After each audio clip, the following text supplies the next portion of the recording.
Welcome everyone who's just joining us. It's the top of the hour and we'll start in just a minute to give folks a few minutes to come on in. Thank you for joining us today.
Thank you everyone for joining us.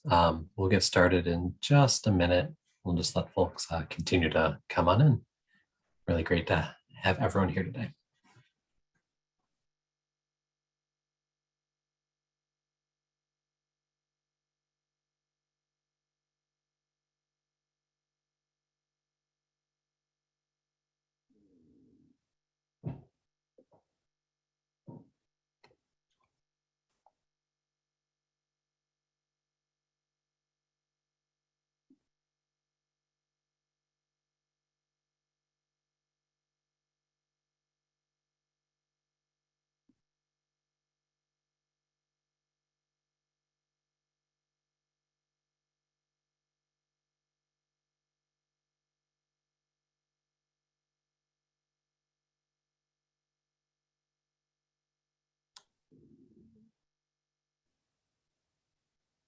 Okay, we'll get started today. Welcome everyone to the third in our webinar series on addressing the housing needs of people with behavioral health needs leaving or diverted from incarceration in California.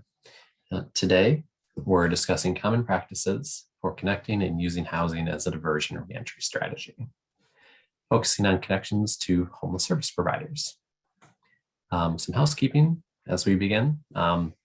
As always, please ask any questions in chat. We'll answer them at certain points during the day or as they come. Today's webinar is being recorded and we'll send out a follow-up email where that will include slides as well as recording today. And during our Q&A and polls later, again, feel free to either ask your questions in chat, share any comments in chat, or use the raise hand feature and we will call on you. Always happy to do that. On our next slide, we're brought together today with the support of the California Healthcare Foundation, which is dedicated to advancing meaningful, measurable improvements in the way that health care delivery systems provide care to people in California, particularly those with low incomes and those whose needs are not well served by the status quo. They work to ensure that people have access to the care they need when they need it at a price they can afford. On the next slide, probably if you're joining us for the third time, familiar with us, but for those who are just joining us today, we are the Council of State Governments Justice Center, a national nonprofit organization serving all three branches of government, of state governments, and really counties as well, to increase public safety and strengthen communities. On the next slide, our agenda today, you'll hear first from Brenda Graylish, the Council on Criminal Justice and Behavioral Health. We'll talk about our report as it relates to connecting with coordinated entry. You'll hear from Riverside County on their whole person care pilot, as well as coordinated entry in the county. And we'll wrap up with some polling and discussion. And I'll turn it over to Brenda on the next slide. Thanks, Thomas. My name is Brenda Graylish, and I'm the Executive Officer of the Council on Criminal Justice and Behavioral Health, and really excited to be here today for this third in our series of 5 in our partnership and collaboration with the Council on State Government's Justice Center on this critical topic for addressing the housing needs of justice-involved individuals who are returning from jails and prisons back into their community. So welcome to those of you who are new to our webinar series, and great to see those of you who are returning to join us again, and really want to say a big thank you to all of you for taking the time out of your very busy schedules to spend with us to learn from the work that CSG has been doing and that we've been able to do with them to really advance the policies and programs in this area for this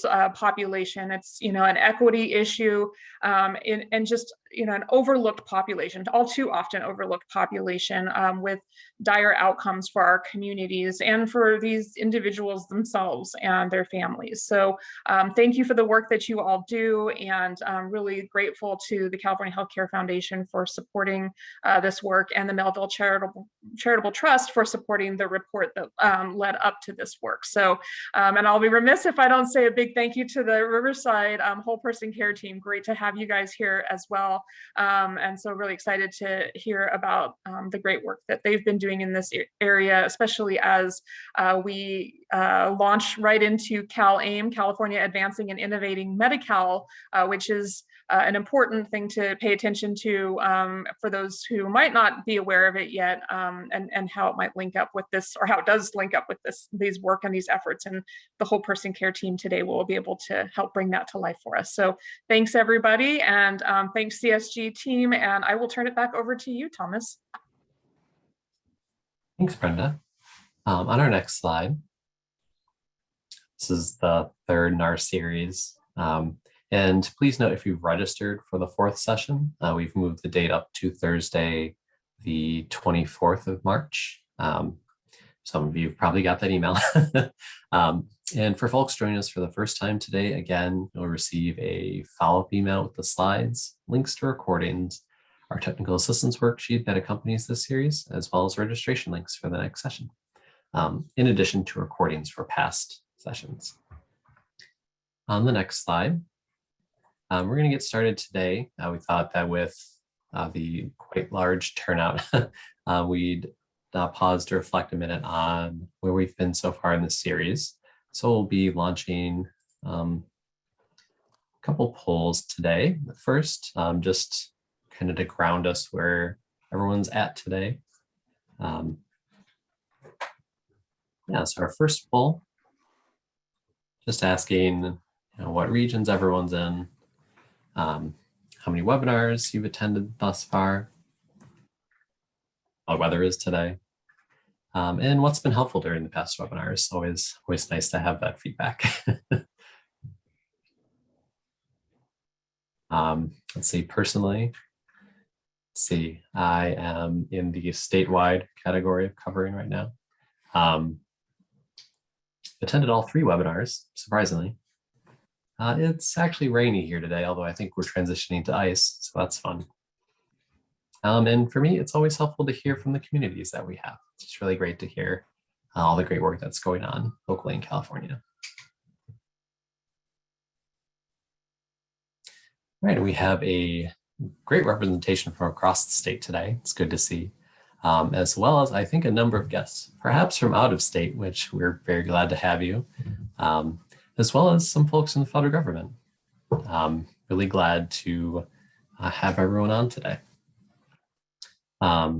Also glad to see so many new folks joining us, as well as folks who've been through our previous 2 webinars. Glad for everyone to continue joining us. Most people have sunny weather today. That's great. Sunny, cloudy, or partly sunny. Good places to be today. Also great that people have really thought that listening to the presentations has been something that's benefited them. It's great to hear, as well as the resources. Oh, also glad that at least a couple people looked at the technical assistance worksheets, so I appreciate that. All right, and we'll move on to our second poll.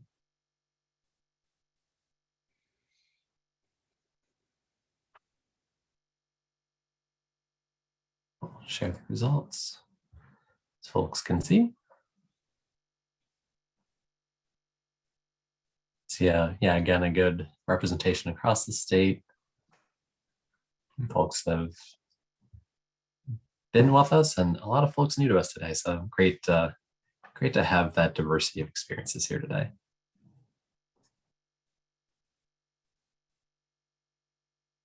Moving on to our second poll, a bit more in depth about our series and some questions about today as well. About, if you're familiar with your local continuum of care, what you might have gotten out of the webinars so far for those who have attended.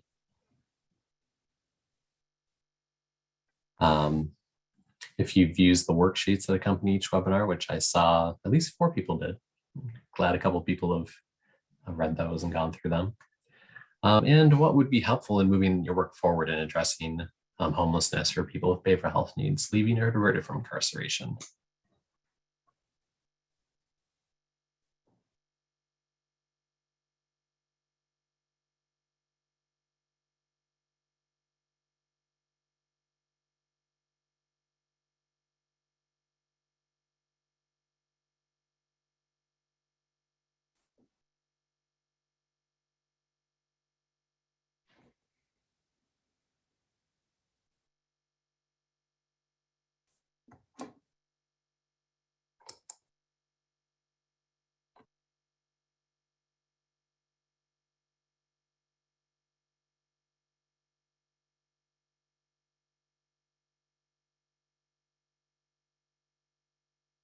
A little bit longer to get through those poll questions.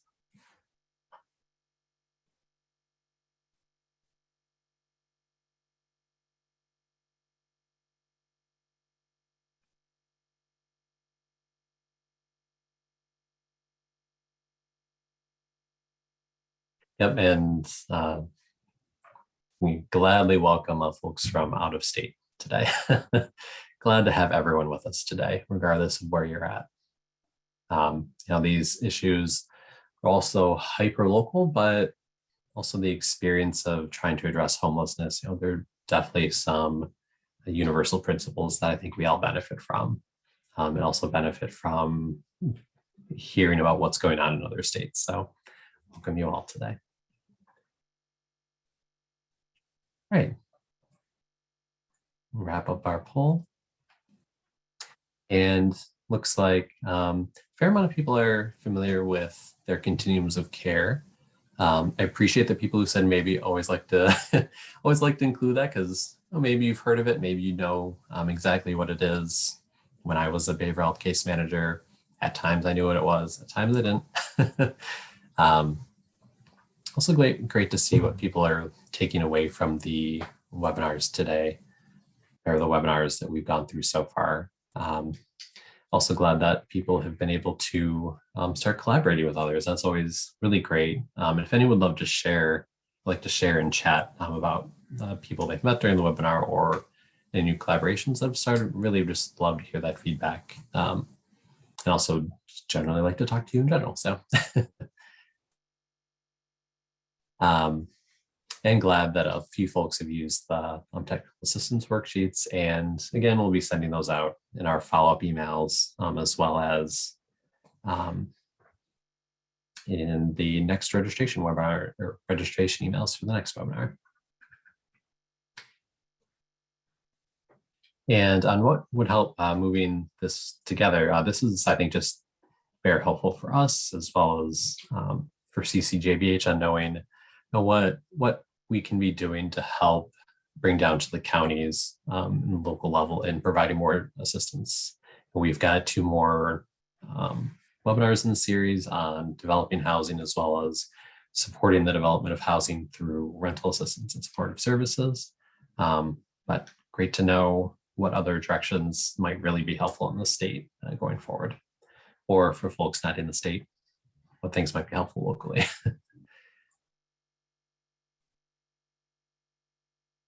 All right, so we will kick off into our report focus area for today on the next slide. Thanks everyone for sharing your thoughts. If you've been keeping up as we've progressed through our report, you've seen that we've gone through our various recommendation areas, and today it's on connecting, on bridging some of those silos that we all have to work around. And really connecting with homeless services providers to address homelessness. So on the next slide, at a glance on recommendations, we're really trying to make sure that folks aren't falling through the cracks, that we are increasing resources to meet the available needs, that we're leveraging what we've got and what's going to be coming down through CalAIM, and you'll really hear more about whole person care today. And prioritizing, we'll chat about the coordinated entry prioritization quite a bit today, and how that's just one way to prioritize housing resources for folks who are leaving or diverted from incarceration. And on the next slide, at the local level, we're always working at this from the state level as well, and Brenda's leading that charge. At the local level, we're looking to really talk through what it looks like to pilot direct intake into coordinated entry. That we'll define a bit later. But we know some places do this already, while there are also others that bar people from connecting with coordinated entry entirely. That's kind of local discretion that we see, as well as identifying private funds and pooling funding together. And I think next month, you'll really hear from my colleague Charlie about what flex funding pools look like, and how those can be just so valuable in supporting this work. And on the next slide, I'm continuing some of these things that could be undertaking or starting to move towards at the local level, really working towards peer supports, your peers providing services through case management, as well as engaging continuum of care leadership around prioritization. And we'll really dive heavily into that. So on the next slide, and connect to what? Throwing around a lot of terms this webinar, so my apologies, and always feel free to ask in chat, and either myself or my colleagues Joey or Charlie, happy to provide some definitions as we go through. But you'll hear continuum of care, coordinated entry. We'll get to each of those in a second. We know the models that work through Housing First to reduce homelessness, and really it's methods that we can all agree on, regardless of what models we're trying to work with, around being client-centric, removing barriers to entering housing, working with landlords. And I really preached this during the last webinar, using data to get people both into housing quickly, as well as illustrating those outcomes and places for improvement that we all want to illustrate and hopefully can. And on the next slide,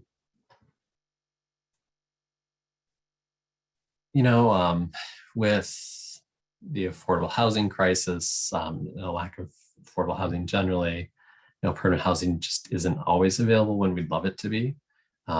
So we have options to turn to, including low barrier shelters and others that we can turn to and make use of. And these other options, they still should really be based on choice and fit people's situation. I think the classic situation that many of us in the field have run into is you don't want to put someone in recovery housing who isn't working towards that goal. It's a mismatch. It's not great for them, not good for that program. But ultimately, it's about the collaborative partnerships that work with options that are available in the community, and that we're all working together to try to avoid revocations through community supervision and avoid evictions. And we shouldn't be losing sight of getting people ultimately connected to permanent housing to address homelessness. On the next slide, we also know that, and thankfully have some really great studies on this, that research suggests that success in housing is pretty rarely dependent on criminal records, and what effect there is decreases over time. And maybe surprise, surprise, but I think all of us probably know that when it's easier to afford housing, things just get easier and things just work better long term and stability increases. And on the next slide. And so now on to connecting with housing, specifically continuums of care and coordinated entry. Now, there are also just so many other sources of housing to connect with that definitely deserve mention. Now, there's additional HUD funding through public housing authorities, some of which have a reentry focus, such as we heard last month from Sonoma. There's other property management and landlords that are always available, and they might be out there in the community to talk with, and just really ways to make those units available in the community. And since we're talking homelessness specifically today, we'll really focus on continuums of care. And on the next slide, continuums of care at once, they're a collaborative body, a provider network of sorts for those, like if that framework works for you, and also an assessment juggernaut. Now, they receive the bulk of federal homelessness assistance, and in California, also receive homelessness, housing assistance, and prevention to HAP funding, in addition to the states and counties counties and cities that receive that as well. While I'm saying this, continuums of care really still aren't magic as much as I think both they and we wish they were. Even with historic investments, there's still not enough rental assistance. There's still not enough housing units. That's a reality that we just have to work with, which ultimately forces really tough decisions about prioritizing what housing and housing assistance is available. So on the next slide, now we're talking today about connecting people with housing and about prioritizing people. And for continuums of care, this happens through the assessment process, which we talked a little bit about assessments. Well, we talked a lot about assessments last month. We talked a little bit less about the continuum of care and coordinated entry points assessments. We're talking about that more from the reentry side. So prioritization and connections to housing really happens through the coordinated entry process. And this can go by a bunch of different names in the community. You can go through coordinated entry systems or coordinated entry processes, coordinated entry access points, also in some communities known as no wrong door, a lot of other different names, all which get at the same feeling of a standardized system. Assessments are often using the VI SPDAT. And I think both org code that has put the VI SPDAT together as well as HUD know that there's challenges with the VI SPDAT sometimes, and also improvements that people are always looking to find alternatives or find ways to further refine that. You'll hear quite a bit about CalAIM today, as well as in our final session that we will host in April. And assessments, as they happen through coordinated entry, they're standardized across a community, and they lead to prioritization for what resources, limited as they may sometimes be, exist through continuum of care providers. The next slide. So continuum of care prioritization doesn't just happen in a vacuum. It happens in the context of the local community. And it happens through continuum of care boards based on HUD and local priorities. And there's a lot that goes into it, a lot of discussions, a lot of give and take and back and forth that happens. And there's also flexibility for who is prioritized. And may surprise folks to know, but people leaving incarceration specifically can be prioritized for housing assistance within coordinated entry and within continuum of care standards. We see this in communities across the country where people are specifically prioritized who are leaving incarceration. And, it's definitely tailored to what works locally, but this is something that can happen.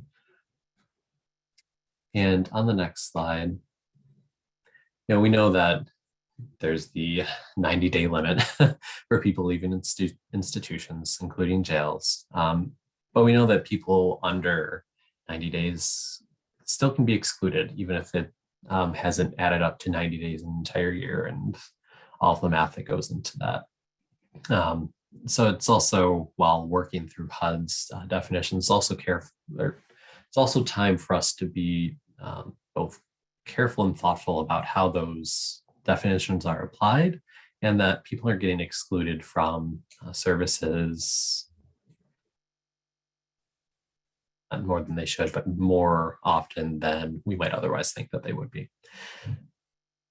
And with the prioritization process, people with lived experience can really drive this process. Austin is a really great example of this. And HUD's really been lifting up their experiences, which has been just wonderful to see. And it shows how people who've experienced homelessness, people who've been incarcerated, can really drive what prioritization looks like and really make it very meaningful and very contextual. Yeah, contextual is the right word. Very contextual for what works locally and what makes sense locally. To really drive home both what works for people experiencing homelessness as well as addressing equity. And on the next slide, as much as I mentioned in continuums of care and coordinated entry and limited housing assistance available, with the general lack of affordable subsidized housing in the US, still we have historic resources available through the Emergency Housing Voucher Program. And HUD's really encouraging people to take advantage of this and use this for people who are leaving incarceration. And HUD's also steadily been moving towards addressing criminal record restrictions, and they've put out guidance on it in the past. And last year, formally in February, so it's last year, the last year put out a series of letters and statements from the secretary on encouraging and making sure that criminal record barriers are minimized. Just important conversations to have locally and just things to know, but this is the context also of where federal funding is going and what things HUD will be looking for in the future. Important as we're thinking about having these conversations with our continuums of care with people that we're working with. And on the next slide, so talked a little bit about continuums of care, talked a bit about the coordinated entry process. So actually having those conversations, I think definitely want to ground this in that we're talking about a shared population. We've showed some of this data previously, and definitely it's in our reports and in our slides. But this is a population that, see, on the homelessness side, on the behavioral health side, on the jail side, and if we may not see them as much as we might see other people within our own system, it's because they're in one of these other three systems for some other time, and we're just not seeing them necessarily all the time because they're perhaps cycling between systems. And also things that you can bring to the table. Probably saw earlier on slides, but with your partnership and with your participation, with perhaps even volunteering to sit on the Continuum of Care board, there are bonus points that you can bring in their funding applications when they're applying for federal funding. That's just really important to bring to the conversation and to be cognizant of that. This isn't just a one-way conversation of trying to get people prioritized for housing. It's about leveraging all of our community to address homelessness and to do everything we can as a community to both support the homelessness system, but also just really impact homelessness for the folks we're working with. On the next slide, mentioned resources. We can bring resources to the table. Criminal justice agencies might have flexible funding available. Can always use those for short-term rental assistance, or even just getting in the door with application fees or first month's rent, donations of furniture to make sure that people have what they need when they move in.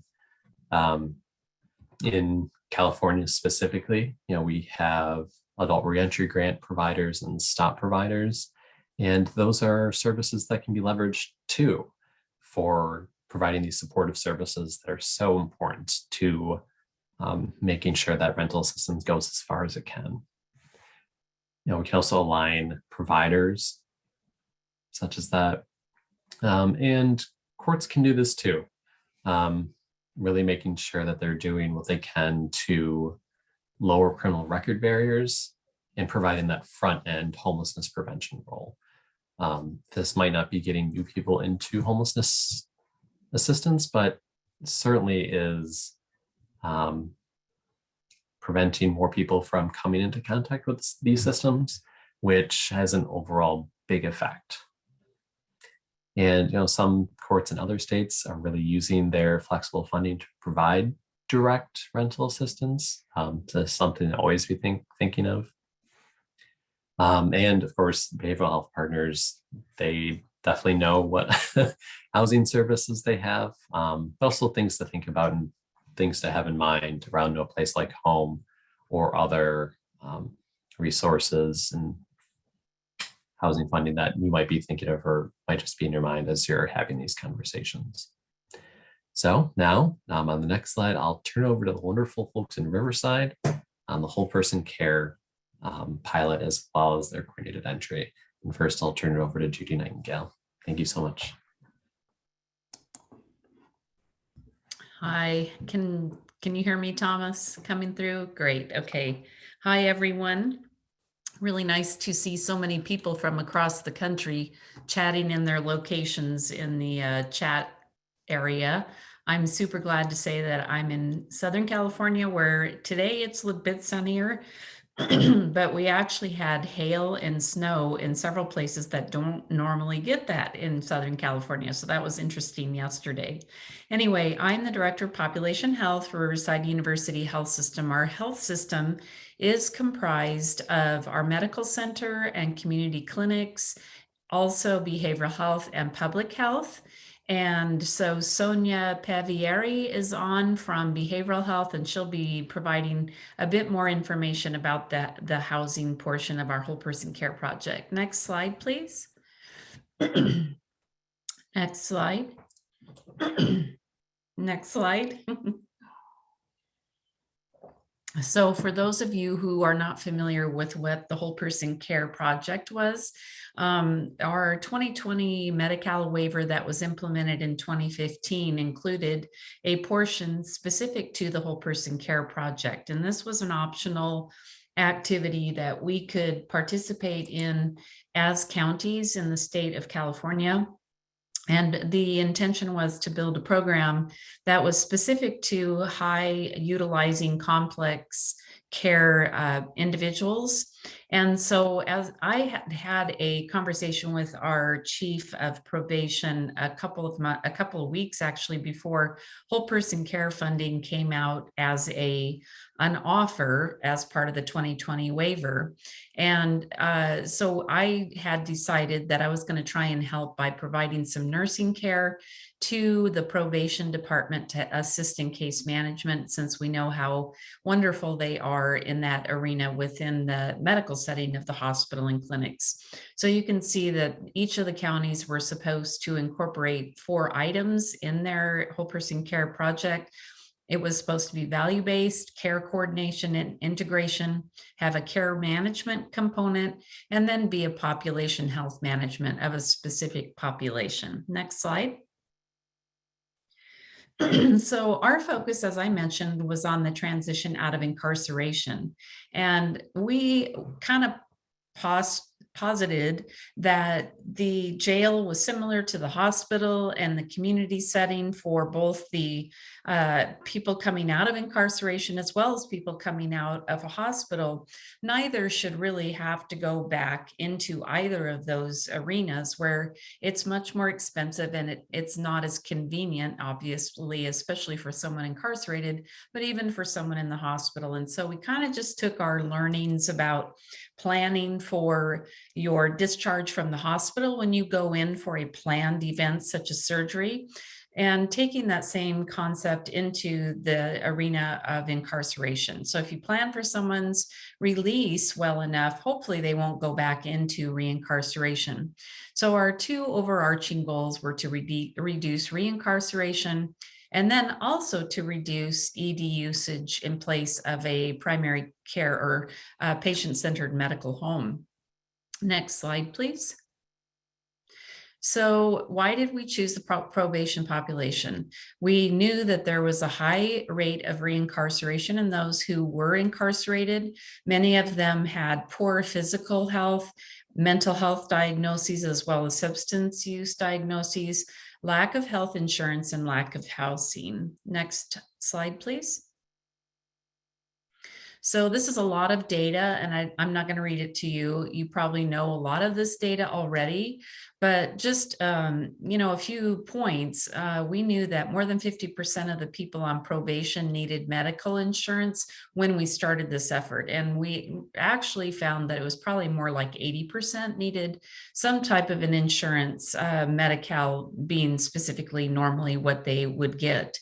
Then we also knew that Medicaid was suspended or terminated due to the individual not completing an application, which is required to be on our version, I should say, of Medicaid. For those of you that are outside of California, we call Medicaid Medi-Cal here in this state. So we also knew that it was a really burdensome process to ask our people coming out of incarceration to sit on a computer for 30 to 45 to 60 minutes to fill out an application for Medi-Cal, Cal Fresh, Cash Aid, basically, food and other social service programs that they all have access to, but that take quite some time to apply for. So next slide, please. So we found that about 15% of the population experienced homelessness, according to data that had been gathered in 2015. As we rolled out our whole person care project, we actually found that the homelessness or underhousing situation for people coming out of incarceration was probably more about 80 to 85%, but we hadn't been asking the correct question before.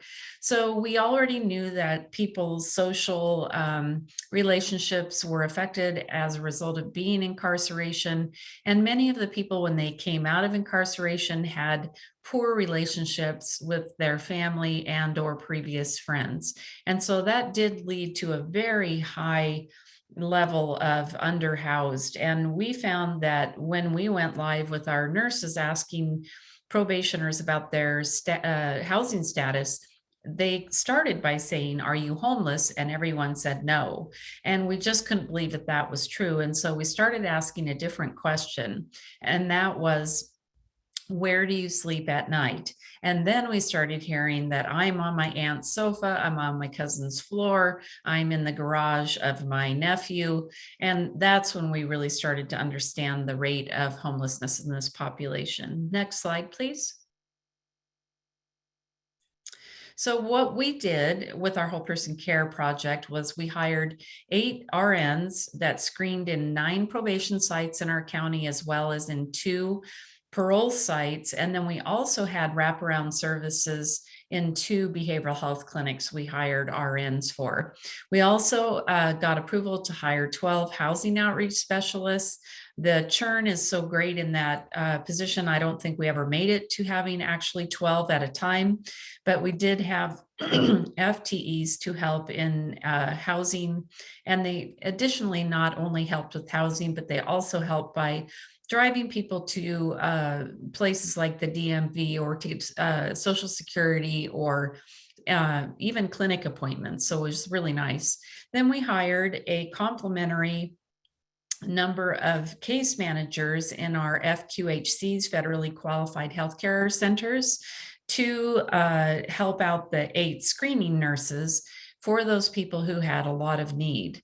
Then I hired 2 RN managers that reported to me so they could provide oversight for that team. And then, of course, we needed a program coordinator who tracked all the data and wrote all of our reports to the state. Next slide, please. So the nurses that were in probation, parole, and in the behavioral health clinics, they screened for health insurance needs, mental health needs, chronic medical conditions, substance use, homelessness, and or being underhoused, and then other support services. Next slide. Next slide. So I think, Sonia, this is yours. Maybe you can introduce yourself and then take the torch. I think we're going to hand this back and forth a couple times. Afternoon, everyone. Thank you, Judy. My name is Sonia Pevereri. I am a behavioral health services supervisor with the HOPE program, and we're here in the county of Riverside. Our main office is here in Riverside. So I'll be taking this slide for our coordinated entry and continuum of care. And like Judy was saying, we get the honor of working in Southern California. So we're sunny all the time, most of the time, but it was snowing yesterday. So that was really interesting. But I hope that you all are well all across the states. I wanted to introduce to you for our HHPWS. It's part of our continuum of care. Housing, Homeless Prevention, and Workforce Solutions is responsible to be the collaborative applicant and apply to the HUD Notice of Funding Opportunity, what we know as NOFO. HHPWS hosts a local competition to seek applicants to conduct local homeless activities. So for example, some of those local homeless activities would be our larger outreach events. We at this current time are doing a Riverside County point in time count for identifying additional homeless funding sources for our consumers so that we can provide the homeless outreach and additional funding for housing solutions. So for example, RUHS Behavioral Health, we're known as Riverside University Health System Behavioral Health, through its housing division, has bid successfully to be the operator of the coordinated entry system. So what is unique about our county is that we actually have an opportunity to work directly with a housing department who would provide homeless prevention services to our consumers throughout County of Riverside. And so we've been able to bid successfully to do that on an ongoing basis. So we want to explain that a little bit further to you. Next slide, please. So some of these local entry points is what we're reviewing right now. We have a hybrid no wrong door approach that combines a 24/7 home connect hotline, mobile street teams, and brick and mortar access points. Examples include homeless shelters, parole probation offices, food banks, and First 5 family resource centers, to name a few. Locally, we use the VI SPDAT assessment, and I'm sure all of you know the name for that. It's to prioritize our homeless population. We also, per federal regulation, use length of time homeless to prioritize our homeless population. Many housing resources are restricted to those who are chronically homeless, 12 months straight, or 4 times in the last 3 years that add up to 12 plus months.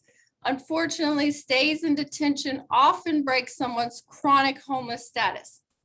Thus, housing available through coordinated entry is sometimes not available to our criminal justice population. Locally, we are proud of the integrated system we've built where we have other resources for our forensic population who are not chronically homeless. And that's what Judy was talking about in particular with our criminal justice population. Did you want to add anything to this specifically, Ryan? No, you're doing fine, Jenny. Keep going. Thank you. Next slide, please. So this would be a slideshow as examples of how we work together in partnership and collaboration within the county. So this particular slide would show out how we build a network of housing options for our homeless population, including our criminal justice population. When coordinated entry staff take a call from someone who doesn't qualify for HUD housing, they can refer to resources like these. Likewise, our whole person care staff I supervise can contact coordinated entry if they are not finding success housing their clients through resources like those shown on this slide. So some of the things that we do is we consult with one another, in particular when we receive referrals through our Home Connect hotline. We link to clinic partnerships as well. So we work hand in hand with a lot of our behavioral health clinic partnerships, including shelter partnerships, so that we can identify different resources and different opportunities for consumers who are facing homelessness. So it is really a great honor working with Riverside County to really help these populations who would need additional resources. Ryan, would you like to elaborate more about our resources for our forensic population?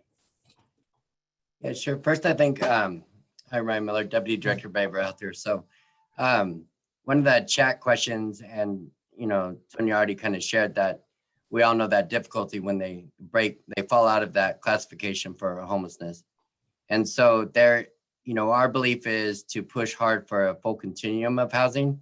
And so that when they don't meet, what we might consider a HUD population, that we have other avenues for them. And so these are those things like recovery residents that are based in, if they participate in substance abuse treatment, adult residential facilities, no place like home. And so once we kind of wrap all of those around, we can find more services and get people into care wherever they fit. So it takes a lot of braided funding, as you can imagine, but we really do enjoy our continuum, especially new additions of large adult residential facilities. We just put a new 92-bed facility out in our desert region. So it really has a great impact on those, up into the point, Judy shared that difficulty. We all know getting them signed up for Medi-Cal or Medicaid as they come out of incarceration. And so in finding that if we can link them to something in the interim while we get them signed up, and then we can get them more permanent solutions. Other pieces that we do that might be different county to county or state to state is we do have behavioral health staff that are in the jails. And so that's where Judy and my own staff work together to assess and screen for SUD, mental health, and housing prior to exit. And so that way we already have a full wraparound care plan ready to go upon exit. And then we have teams that are based in the community called justice outreach teams. And they are specific they come with a substance abuse counselor, a peer specialist, and housing coordinator. And they wrap around those individuals as they exit, and they're part of that care plan. So just a couple of different things that we try to do to mitigate some of those issues that were put in the chat. Sonia, back to you. Thank you, Ryan. Next slide, please. The state has included enhanced care management services in its CalAIM initiative to continue the work that started with our whole person care pilot programs. These multidisciplinary teams will provide care management to homeless consumers who have complex health problems and/or high utilizers of emergency services. Locally, we're launching enhanced care management teams at our county community health centers and within our behavioral health department. These teams will continue to serve all eligible populations, including our forensic population. We're just getting up and running right now, so we're very excited. It's definitely been an adventure. Locally, we are cross-training so that our enhanced care management teams and parts of our health system affected by CalAIM are aware of resources that they can and cannot access through coordinated entry and vice versa. So although the two are separated completely, if there's anything that the consumers cannot access through our CES system, we are linking them up with the CalAIM initiative that we're talking about here, in particular enhanced care management. So it gives consumers the opportunity to identify various community supports that they may be able to be eligible for. So vice versa, we're educating our coordinated entry staff so that they are aware of how to get clients linked to enhanced care management and other forensic resources. In particular, the enhanced care management teams are linked up with our IEHP provider. So that is part of our Medi-Cal here for the state of California. And that's what we have for CalAIM and enhanced care management. And so next slide, please. Judy, we have the additional outcomes. Thank you so much. So as Sonia mentioned, the behavioral health ECM teams are just coming up currently. We had transitioned 12 teams in our community healthcare clinics that were previously whole person care and health homes, now into 12 teams of 5 members at our various community healthcare clinics in the county, as well as a couple of our specialty clinics. And so we are also standing up a 13th clinic. We have that team is made up of an RN care manager and a behavioral health care manager, a care coordinator, and then what we call community services assistants, which are like a CHW and similar to the peer support specialist who works specifically in behavioral health on their ECM teams. We're adding a second CHW to our previously health homes, whole person care teams so that we can reach a few more people. Each of those teams should have a minimum of 175 care managed individuals and up to 250 for the community health care centers. So this is just a slide about what we measured in whole person care, and what we measured were the number of people who were offered screening versus those who accepted. Then we also tracked them to see if they actually showed up for the appointments we referred them for. And we also tracked those who we sent to social services to sign up for active Medi-Cal, whether or not they did. We tracked recidivism into jail and hospital and emergency department usage, as well as depression remission, or at minimum, depression follow-up. Next slide, please. So our outcomes in the whole person care project were, to start with, when we were at baseline, we measured the probation population, and of those who qualified for Medi-Cal, less than 5% of them were actively on Medi-Cal benefits. At the highest point of our whole person care work, prior to COVID, we had more than 60% of eligible probationers signed up for Medi-Cal. Medi-Cal is important because as a proxy, well, let me say first that I had 2 doctoral students from a local university where I'm an adjunct professor do some evaluation of our whole person care data for their dissertation work. And one of them looked at the reduction in reincarceration. The other person looked at reduction of emergency department use in unnecessary ED use. And so the individual who was looking at reduction of reincarceration, he got his PhD in biostats and epidemiology. So what he was able to see through doing statistical analysis was that if a person had active Medi-Cal benefits, it was literally, I can't think of the word I'm trying to think of, but it was a predictor of accessing services for both behavioral health and substance use problems.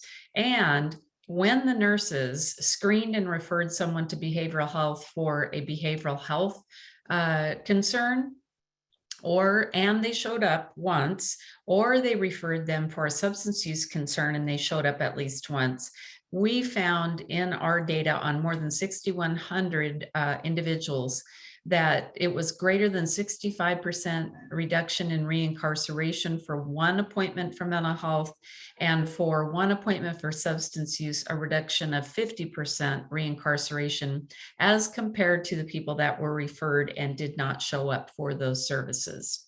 Next slide, please.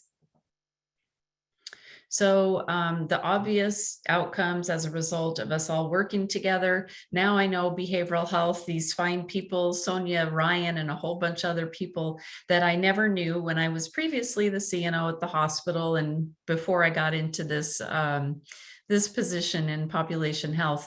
So we really were able to pivot pretty nicely when COVID came along. We already knew really well between behavioral health and detention health and physical health who our partners were, and we've made great advantage of that. And we could probably present on that for 2 hours in another in another presentation. Anyway, we did reduce duplication in efforts. We increased collaborations across all spectrums, and my nurse leadership teams literally set up what they call a collab, and we have 3 regions in the county where everybody from probation officers and sheriffs and justice people, not involved people, but DA and all of these types of justice people, as well as other partners for housing, behavioral health, and et cetera, come every month together and discuss clients that are struggling and how they can knock down barriers. It's pretty tremendous.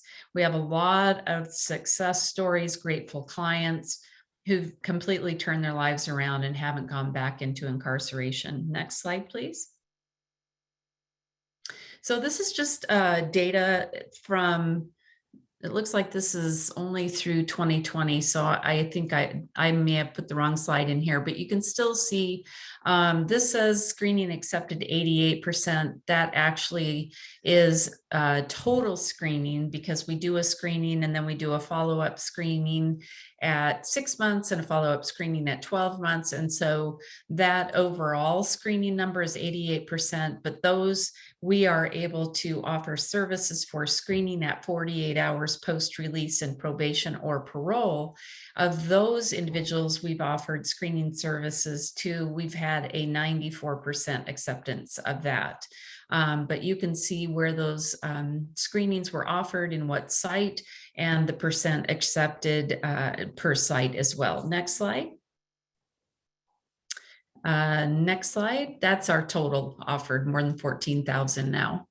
And this is just showing how many showed up for follow-up services for each event. Next slide. This is actually, this is current as of January this year. And this is the total number of referrals that our screening team has made and where they have made those referrals. Interestingly, we have seen the most referrals made to physical health. And this is per site. So you can see if you go down to the very bottom line, that is the total number of referrals, more than 20,000.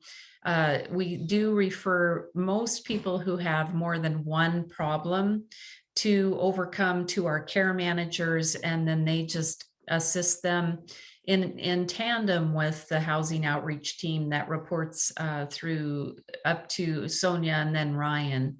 And so you can see that the numbers are very high for care managers, physical health, and housing, as well as social services. And that's mostly for Medi-Cal. And then behavioral health, of course, is high also. The TAY is a transitional age youth program that's offered through behavioral health that we love, because every single person that we've sent to TAY for resources has not been back to incarceration. And while that's only 53 people, it's still 53 people. It makes us really proud of our behavioral health TAY personnel. Next slide, please. So this is, I'm not going to read this, but I'm just going to tell you, this is one of my favorite success stories out of hundreds that we have. We had a client who showed up, and he showed up for screening, and my nurse screener sent him out for a VI SPDAT and a screening by our housing team. And this housing person, housing outreach specialist, he went through the series of VI SPDAT questions, and I don't know if they have more, Sonia could tell you, but at minimum, I know he asked all the questions in the VI SPDAT. And when he came to a question asking this client, "Are you a veteran?" the client paused for a second and he said no. And so at the end of the interview, when this housing outreach specialist was done talking to the client, he said, I noticed that when I asked if you were a veteran, you hesitated and you said no. Why did you hesitate? Well, this guy said, I went into the service when I was 17. I lied and I said I was 18. And when I was 19, they found out I lied and they kicked me out of the service and said I'd never have access to any veterans benefits. So this housing outreach specialist said, I'm not really sure that that's true. And he contacted our veterans department and they said, that's not true. He does have the ability to get veterans benefits. Here's the really great thing about this effort. And I was so impressed by this housing outreach therapist that he would literally notice a pause in an answer.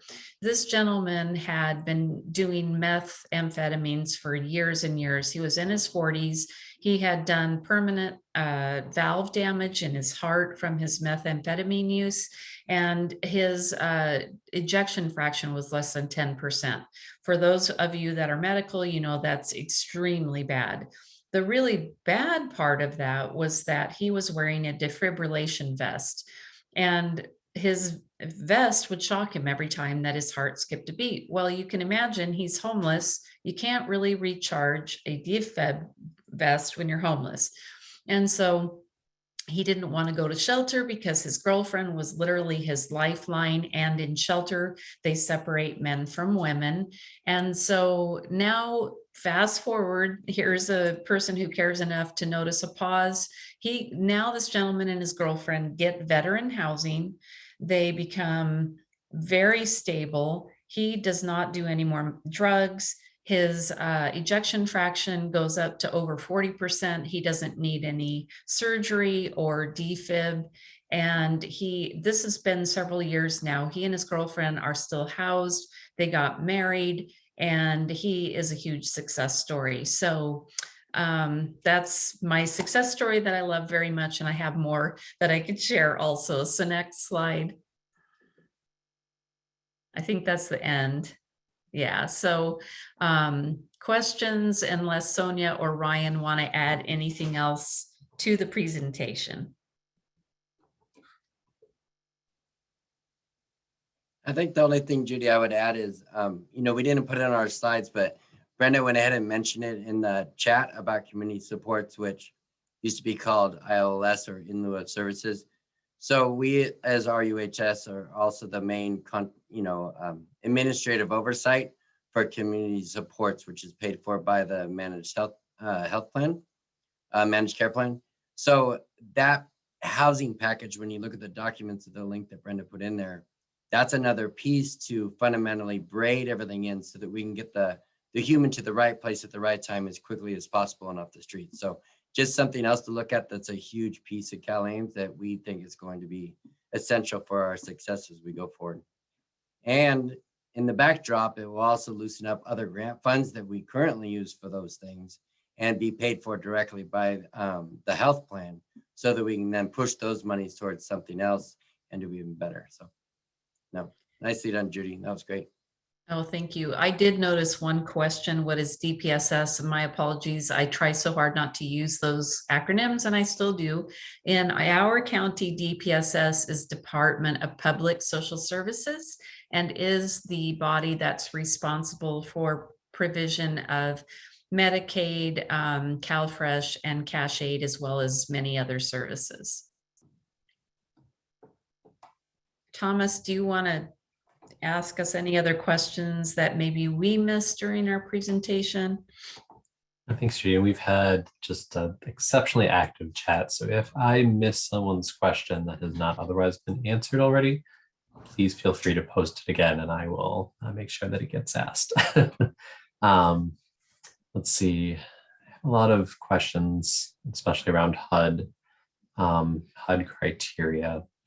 Maybe if the team could just, I know we touched a bit on like problem solving, but maybe if the team could just talk a bit about navigating HUD criteria for homelessness and how the problem solving happens sometimes even on the front end to try to get people in the housing that you might know like, might not otherwise qualify for some of the strict definitions that exist.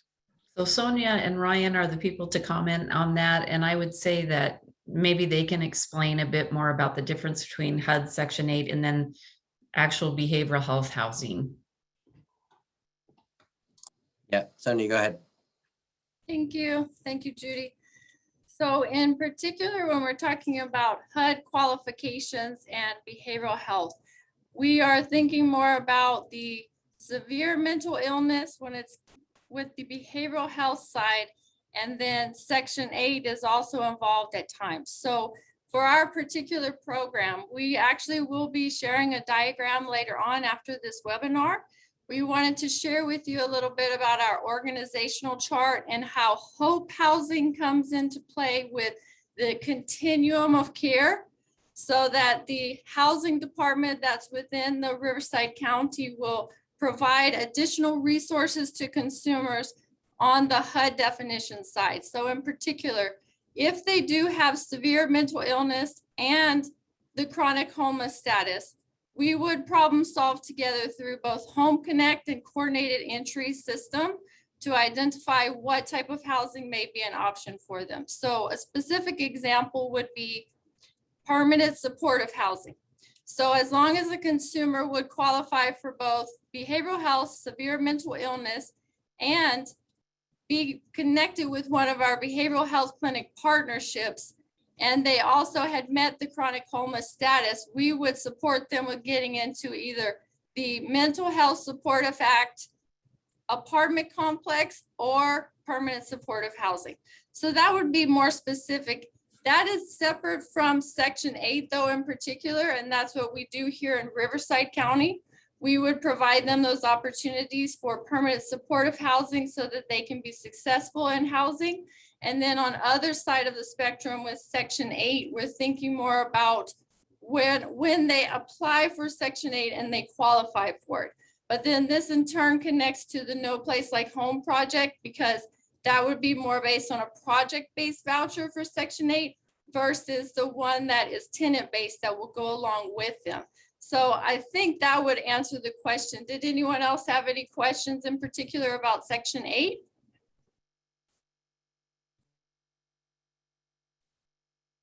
I think that's also, I mean, so very important, Sonia, but also that there are resources available in the state like No Place Like Home. I know that we've heard sometimes that some communities are still screening folks out based on the definition of homelessness, even though we know that the definitions cost is less of a factor for whites and Asians. Even though we know that through the guidance for No Place Like Home, it's supposed to be more inclusive of people who are leaving incarceration, especially as considered an institution. So just really great that you lifted that up, and really appreciate that as another resource that people can be looking towards. Also, I'll just mention briefly is, there were definitely questions about like what actual strategies we can really leverage, or things we can really do, strategies we can really use. One strategy that I think is just very applicable in this state is that some continuums of care are really using their emergency housing vouchers for this population, since HUD is saying this is an important thing to do. You can really do this. For example, Kings Tulare, the continuum of care there, they're emphasizing, and they've put a lot of work into making sure that people leaving incarceration are both eligible and are getting connected from jail with emergency housing vouchers, which fund both rental assistance and supportive services. It's just, we generally just don't have enough housing resources available, but there are communities that are really making sure that in this moment, with resources coming at us, coming from the federal side as well as the state, that they're just making that connection and making it work locally, which is still not tons of examples like Riverside, like Kings Tulare, but they're out there. We really appreciate them. One question I had for Judy is on incarceration and asking questions about homelessness. I know you talked about really like getting in depth about the questions. Did staff see that maybe addresses for shelters were getting listed, and that staff might have been asking the questions before might just not have known that the shelter addresses were getting listed and connecting the two? Sure. So we quickly learned where all of our resources were, and then added to that, we were very fortunate that our local managed Medi-Cal partner, IEHP, in the Empire Health Plan, they actually contracted with Aunt Bertha, which is a solution for, it's an online solution for 211 type activities for anyone who is a provider or actually just a client looking for food or shelter or anything really, any type of social service. What IEHP did was they purchased a membership to Aunt Bertha for both San Bernardino and Riverside counties. And then there was a fair amount of work that went on for everyone to add what they offered as a resource into that system. And so that became kind of our guiding north, if you will, that allowed us to be able to find any type of services for our clients that needed services. But right away, my team made relationships with anybody for shelter, for other types of beds. They know about things that were the best kept secret before we communicated well as we do now. So I don't know, I hope that answers your question, Thomas. We found that there were a lot more resources than we were ever aware of before we started this program. That's great. And that really does speak to what collaboration results in, and doing that really hard work to do that. Absolutely. One question that was in chat struck me. It's actually about why nurses, why have nurses do that assessment? It might be different in every community, but would really love to hear about that perspective from Riverside. Yeah, sure. So I mentioned really quickly, I was trying to fly through because I didn't want to take too much time, but previous to being the director of population health, I was a nursing administrator for many years, including being chief nursing officer at the county hospital. And because of that, I knew that nurses were really good at figuring out what's available for their patient population. I had set up a high-risk OB clinic many, many years ago and hired nurse care managers. And so I knew that nurses have this huge heart around finding something for people. Sometimes in certain clinics, you'll find that there's a nurse and a social worker, and the nurse may say, well, that's not my job, that's a social worker's job. That wasn't the type of nurse that we wanted to hire in a whole person care project, nor is it the type of nurse we hired. My two nurse leads, when they started interviewing applicants for the position to be screeners and case managers, I told them this is not going to be a physically taxing job, but it will be something that needs a person with a huge heart. And so I asked them to hire for attitude and train for skill. They took me at my word, and we literally have the best team of nurses that have never once said, that's not my job.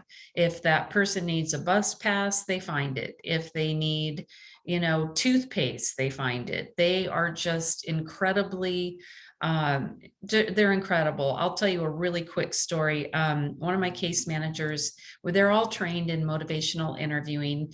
And so one of my case managers in the desert, she had a patient come in, and she had a whole bunch of medical and behavioral health issues. When my case manager asked her, what's your goal? You have all these problems. What's your goal? She said, I just want to hold on to my pet. That's all I want. Well, she got drunk. She got thrown in jail overnight a couple nights. Her pet was taken away. When she went back to my care manager's office to meet with her, she shared that her pet had been taken away. My case manager literally went and found her a new pet, and it was a snake. This woman has been clean and sober and housed and out of jail for the past 3+ years. And I think it's because my nurse cared enough. So that's why I wanted nurses. It's so important about finding the right people and also about having them be the ones to really break down the stigma for people and get them into the right places. And I'm sure other people beside nurses do that. It's just that I'm a nurse. Yeah. I think my last question to the group, and it's if you could leave the other counties with just one piece of advice as they're approaching the CalAIM benefits next year, whether it's supporting the assessment processes or supporting the housing navigation pieces, or like what steps they could take with their coordinated entry providers to really link things together, what would you suggest that they look for in the upcoming months? I have a quick answer, and then I want to turn it over to the people who know way more about housing than I do on here.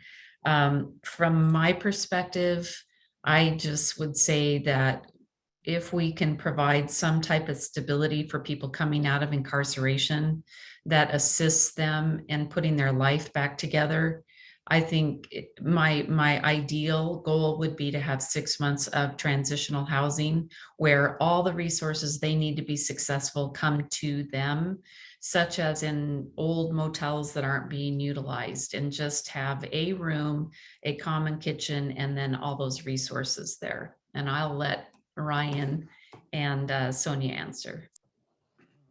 Yeah, so I think from our perspective, at first it would be obscene not to give the state of California a shout out for kind of the vision around CalAIM. That's my opinion. I don't work for the state, but from a behavioral health standpoint, though, we started this with the state of California first in 2017 with the substance use disorder part of the waiver, and now with the full-blown CalAIM piece. My thoughts would be get in quick, get in early, sign up for it, get permission to participate in any kind of work groups that they might have, because what it really fundamentally does for us is it fills a whole bunch of gaps, things that we've been paying for out of pocket, out of block grant funds for so long. It lets us do services on the street and under bridges and in bushes that we've never been able to be reimbursed for before. We can start treating without a diagnosis in place. We all know with our homeless population and our crisis response in communities, we don't always get a diagnosis, and they always don't want an assessment up front. Gives us the ability to treat them anyway, and of course be reimbursed for it. The pieces of building out the infrastructure that's kind of a guiding light inside of CalAIM. We have big plans here, at least in Riverside, to build out even more continuum, more brick and mortar, more housing of various levels and types. So if you ask me personally, there's nothing bad about getting in and getting in early. So I hope that you take your state, or if you're a California county, I hope you're already up in the business. So anyway, I'm a proponent.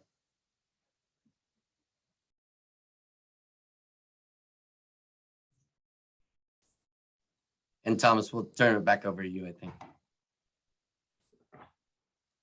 Great, thank you. And gosh, Ryan, that just reality of being able to fill those gaps with something that is reimbursable and steady, unlike how block grant dollars can be. I think that is really something that folks both need to hear, and I really hope that people are really just going to be in on the ground floor once benefits start for people leaving incarceration come January. Another plug for that is that we will be revisiting CalAIM in 2 months, as well as also getting into brick and mortar development next month. So just hold on, everyone. We'll get to those things soon.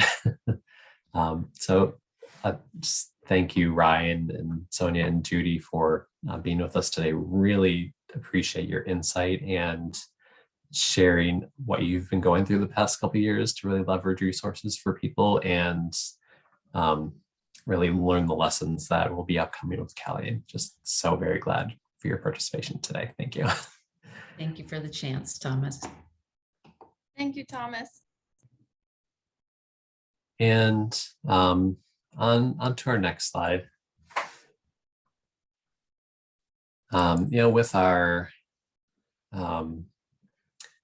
With our turnout today, we've moved from breakout sessions to polls. So we'll just have our final poll, and then we will go into resources and next steps. So we'll launch our final poll of the day.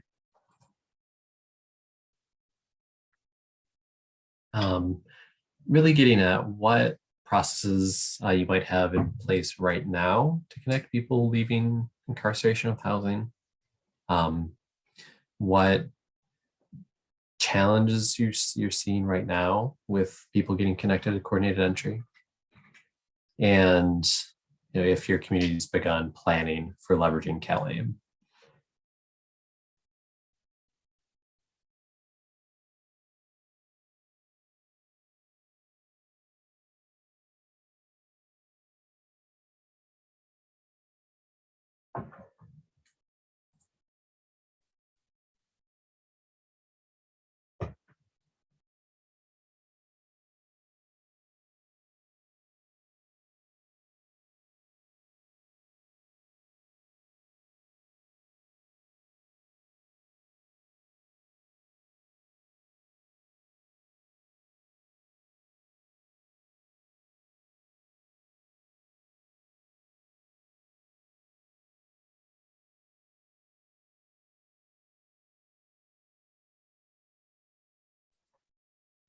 Classic mistake on my part about having mute on. As people are answering, I know there's some folks who are saying, we just don't know how to access coordinated entry. It can definitely be very local on how to do that. One backstop way that you'll see a really long URL that I'll share.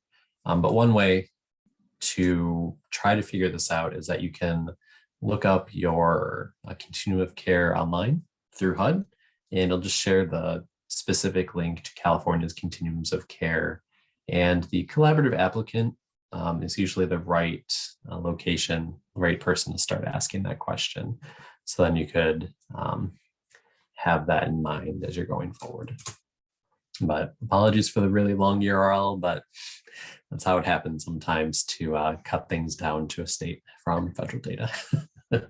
And for folks who are outside of California, just remove the California from the list there and be able to look in your own state if that's also a question that you have.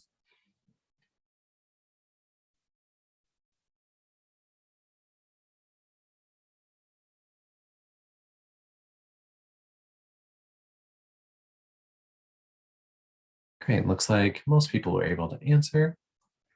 Go ahead and wrap up.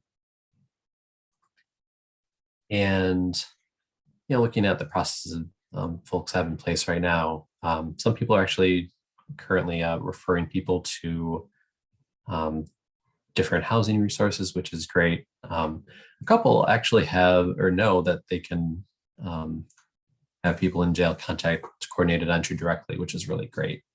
And of course, whether these processes exist or not, definitely understand that it either doesn't exist or it's just not sure. I think we definitely see that in continuum of care guidance right now. So definitely the reality out in the community. And hopefully these are conversations that could start having. And for the common barriers, I think these are probably not surprising to anyone, that folks are excluded due to HUD definitions, or that there's just not enough housing. And again, we'll be coming back to housing development next week about how to really increase what housing is available in your community and what things are working across the state to try and make this work really. was going to say work, need to find a different word, but really bring this work forward and really increase housing. And also pretty interesting that perhaps not everyone, depends also if you're in California or not, but that communities may or may not be connected with CalAIM benefits yet. So I think just a great place to start those conversations. And again, we'll be returning to this question in 2 months. Hopefully we'll have some folks from the state come and present as well about what they see on that side. Appreciate everyone participating today. And we'll go on to the next slide and we'll leave you with some resources and next steps. So first, we will be sending out, as always, our companion worksheets to this series. Glad that a couple of you have been using those, and hopefully a few more people will find them useful in the coming weeks. Really, we want this to help, really just help be there as you're trying to have these conversations and really looking for the right questions to ask, the right data points to look at, so you can have this kind of at your back and have a useful thing to bring these conversations forward locally. On the next slide, we've produced a number of webinars that are kind of helpful in managing this reentry space, and this webinar in particular is really helpful for trying to help break the cycle of incarceration. And again, we'll be sending slides out in our follow-up email.